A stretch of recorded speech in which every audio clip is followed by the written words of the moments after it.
Let's talk about input and output.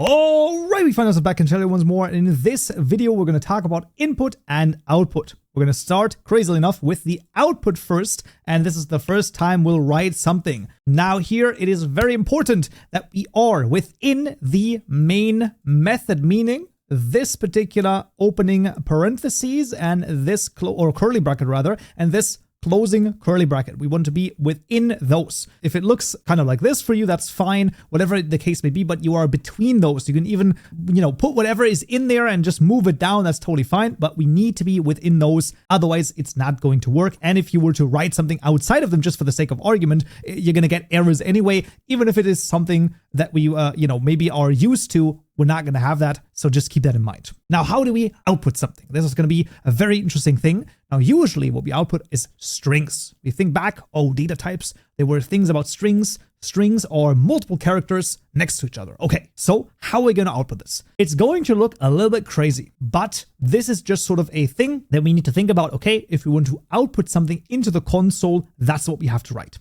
And the thing to write here is going to be System.out.println, and then we make a open parentheses. Once we make an open parentheses, the closing parentheses automatically generates. We don't need to do anything here. Then we're going to put in a string. So for that, we're going to need the quotation marks. We put in the first quotation marks, and once again, the second quotation marks right here generate automatically. So we can say, hello world, this is our first output. Boom. Right? And then we can go at the end over here and of course end this instruction, this line, with a semicolon. Okay, we have this. Awesome. If at any point there is a struggle, do not worry. All of the code is available to you, linked down below, either GitHub repository or a gist, so you have everything available to you that you might need. You can also copy over the entire code. That's totally fine. So there you go. And now that we have this written in here, what we can do, we can go to the top right over here, run main Java, and that's going to output what we've written in here, right here. Hello world, this is our first output. Congratulations, you can now write into that whatever you would like, and it's going to output that into your console. Really cool. Now, a lot of people have always asked me, why do you write System.out.println out? What you can also do is you can type in SOUT, and then simply press the tab key, and it's going to write the entire thing out on its own. You can do that, but you don't have to. You can also write it out. If that's too confusing to you, that's totally fine. Some people find the one thing easier, some people find the other easier. Once again, I'm going to show you SOUT, and then simply press the tab key to autocomplete it, and then it's going to autocomplete the System.out.println. But we're going to have another output, because yes, we can output strings, but we can also output values. So we can output values as in, let's say we have an integer, so there's going to be a number. We're going to call this number life, and we're going to immediately initialize it to 42, which is, of course, life. Oh, I see. And now, inside of the print line parentheses, we're going to simply type life. We can even see if we start typing this, it's going to suggest this to us. So you can see it says a V over here. That means it has detected a variable with the first same letter of L. And if we were to select this and press tab once again, it also autocompletes that without any issues. But you can also write it out. Here, once again, very important, because we want to reference this variable, it has to be a lowercase l. If I were to write this with an uppercase L, you can see that doesn't exist, because uppercase, lowercase is always important. You have to be precise enough that, yes, even the casing in this case is important. So we're going to write this in. And if we were to run this again, what you will find is that now it has also output the 42 right here. Absolutely fantastic. If we want to get rid of the console, we can simply hide it over here at the right corner there. That's totally fine. Now we can also output a value with a string. Value and string. So what would that look like? Well, let's say we have a grade, and that grade is, let's say, 85. We're pretty good, but not too good, okay? And then we say, once again, let's say SOUT over here, right? Boom, tab to autocomplete it, and inside we're gonna write your grade is, okay? Then we put in a space, and after the closing quotation mark, we're gonna put in a plus over here, and then put in the grade variable. And you can see this is totally fine. What this does is it concatenates the grade variable value at the end of your string. What does that mean? That's a big word. It just puts it at the end. That's literally what concatenation means, right? It's just putting something at the end of something else. It's a little more complicated than that, but let's just say that's what you need to know. And that's what happens here. And this allows us to also output the string and the variable, which of course is much easier than just having 42 written here. No, all in one line, we're now going to see your grade is 85. Of course, much better output than just having, let's say, 42 and the line above that, let's say, what is the meaning of life, and then have 42 in the next line. No, we can all have that in the same print line. Really neat. And now we go on to, a bit more of a crazy thing, and that is going to be input. Now for the input, I need you to trust me once again, because we're going to see something that's going to be a little bit outside of the scope that we will be able to understand right now. And once again, I want you to trust me in this, that we will talk about this and you will understand exactly what that means in, not too many videos, but it's going to take a little moment because we need to build up a couple more things. However, I do want you to basically know how you can read something in, okay? Because I think that's going to allow you to play around with this way more. So what we need for this is a scanner. So this is basically the way that we can input something.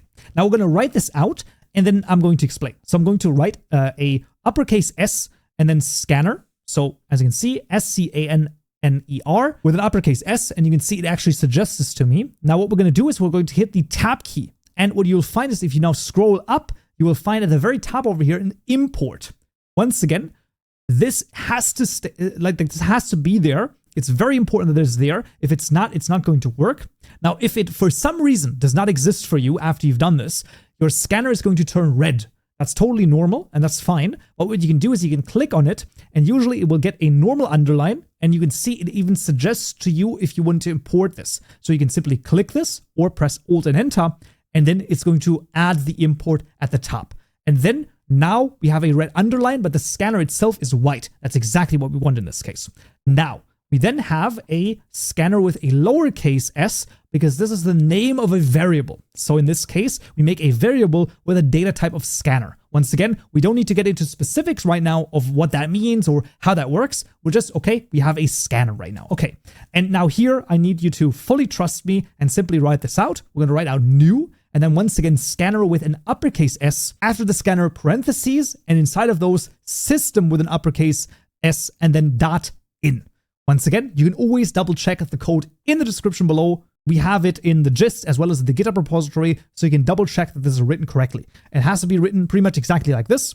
And this basically just allows us to read something in. That's all we're gonna talk about for today in this particular video, and we will go into more detail what all of these things mean, including, for example, the new keyword. Of course, we know that anything that is orange is a keyword. That's totally fine, right? But we're going to talk about what all of this means in a later video. Right now, we just want to read in, let's say, a number. So let's say we have an integer number, and this is going to be equal to, now how do we read in a number? Well, we're going to use the scanner variable, and then we're going to say .next int. And you can see over here, also very important, that next over here, so the n lowercase, and then the I here is uppercase. Once again, as you can see, if I were to write it like this, it would not work. That's why I'm telling you that sometimes there are very specific things, like, for example, the casing that is always important, right? Whether or not you write something lowercase or uppercase, that's always important. And here, we have to read in a number, right? Has to be a number. What does that mean? Well, let's just check by outputting it, right? So we're going to output this S out. Once again, tab to autocomplete it. And you just typed, I'm going to say plus and then number over here. So now what's going to happen, if I run the program again, it's not going to finish. So this is going to be very interesting. So I'm going to run this over here, and you will see that we don't have the last line, which always says, program ended with program code 0 or something to that effect. So if we now type in a number, let's say we type in 67. What's going to happen now if I press the enter key? Well, it's going to output, you just typed 67. Yo, what? Indeed. It has read in this number right here. It has stored it in the number variable and then outputted right here. Now this opens up a whole bunch of different things, which are going to be really, really freaking cool. Okay, this is going to be awesome. Now I said this has to be a number because we're writing this into an integer. So now you might say, okay, but What if I just write Kaupenjoe? What's gonna happen now? Let's just try. You're not gonna break anything. Well, I mean, it's gonna look like you broke something, but you're not gonna break anything. It's not gonna explode your computer. So just do it. Oh, red, exception, error. Very, very important for you to know. Every time you get an error, every time this looks, especially for new people, this looks like the world has come down, right? I think maybe it's school that gets it into your head or something like that. Oh, there's an error. That's not good. Do not freak out. Always stay calm. I know this sounds crazy, and we'll talk about this in another video. Actually, almost the next one, not quite, but the one after that. We're going to talk about errors. Errors are your best friend, okay?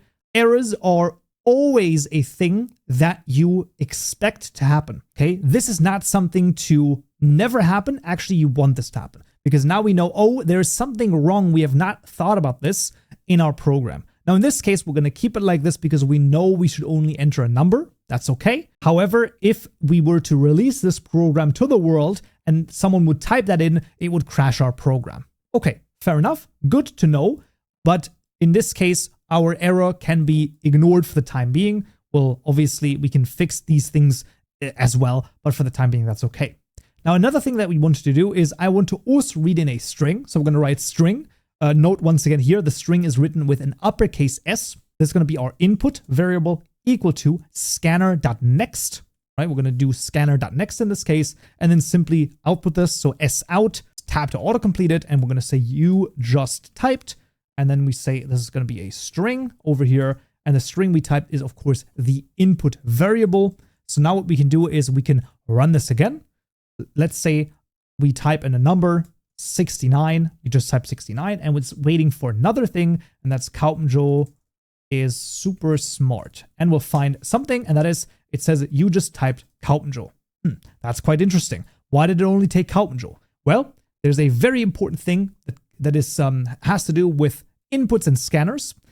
The scanner is a little bit of a rowdy guy, let's say, and in this case, when we use this next over here, it will only get everything that you typed up until the first space. So do note that right now, when we read in strings, we only can read in one particular word and not anything after space. We will be able to do that in not even, in a couple of videos. We'll talk about why that is, but I think this video has gone on long enough. It has introduced the scanner, right? It has introduced you to the fact that you can read in a singular word as well as an integer, in this case, like a number. And you can also see if you type in scanner, right? So the scanner variable dot, you can see there are all sorts of different things that you could theoretically read in. Feel free to play around with this. Once again, you always have Control Z. You can always undo things. You can always simply, oh, there's an error in this line. Let's just delete the line. You're totally okay. The reason why it is called software is because it's like Play-Doh. It's soft because it's malleable, okay? Unlike hardware, where you can't, like if you have a 4090, you can't just, change that into a 5090. That does not work, right? So that's the idea. That's why it is software, because it's malleable and changeable and you can easily adapt it, right? So we learned about output and input here. Very importantly, the System.out.println or S-out is very important thing to think about, because that is going to be our interface for basically the rest of the entire series over here, because we will only ever use the console in this case, but it's going to suffice for us to basically learn all of the basics that you need to learn. We also learned about the input, where we can use a scanner. Once again, this crazy concoction over here with the scanner and the new, we're going to just basically, file that away for the time being. We're going to say, okay, this is just what I need in order to input something, in order for my program to read something in from the user, and we're just going to be okay with that. As per usual, all of the code is available to you down below in the GitHub repository, in the gist, so you can double check it, you can copy it over, you can use it and adapt it, play around with it a little bit, and then we'll go from there. That's going to be it for this video right here. Hope you found this useful and you learned something new, and I'll see you all in the next video. So, yeah.